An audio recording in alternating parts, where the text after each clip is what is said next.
Hey guys, today I'm going to show you how to do an AT&T Internet order through SaraPlus. First, we're going to put the primary phone number in for the customer and whatever legal first and last name on their driver's license. Very important we get a valid email address for that customer because they will have to access that email address later in this order.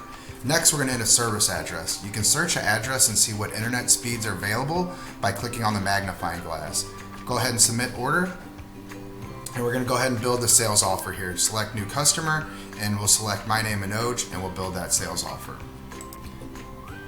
Okay, after we build the sales offer, we'll see here, we'll just click on internet and this is going to bring up all the speeds that are available for that customer. It looks like this customer has everything available to them, 300, 500, the gig, 2 gigs, and 5 gigs. Over on the right, you're going to see promotional pricing. If there's any sort of promotional pricing, that'll be here in this right column. Right now, AT&T has a straightforward pricing, so whatever pricing that customer signs up for, they are locked in for life. No increases after 12 months, no hidden fees, no additional routers or Wi-Fi's or anything like that. The price you see here is what the customer is going to pay. For this example, we're going to go ahead and do the 1 gig for the customer at $80, and we'll click next. Next, we have to run a soft credit check for that customer.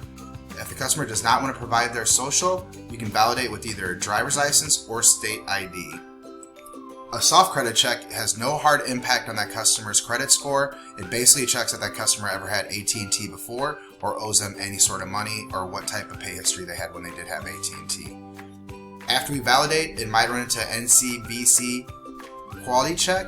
These are just a series of questions for the customer pertaining to their credit history, such as street you lived on before, you might have taken a loan out back in 2000, whatever the questions are. It will have an option for none of the above, so if it doesn't pertain to that customer, they can always select none of the above.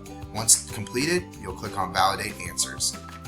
So for this example, the customer did give us their social, so we went ahead and qualified that customer and they came back as low risk. There's no installation fees, no equipment fees, and they also get HBO Max included on the 1 gig plan. No installation needed, it's plug and play. Really easy setup for that customer, and then again, there's no installation fees. So we'll go ahead and hit next. Alright, on this page you're able to bundle that order if they want to add any sort of video, TV package, or voice package to that order. You can add it right here on this screen. If they, however, do not decide to add TV or internet, you do have to give a reason why on the drop-down box at the bottom of the page, or you will not be able to move further in that order. We will have to set them up with a security pin, a 4 to 8 digit passcode, and then their security question. At the bottom of the page or middle of the page, we'll have to send them a 6 to 10 digit pin via email. That's why it's important we do have a valid email on file. Otherwise, we will not be able to move further on that order.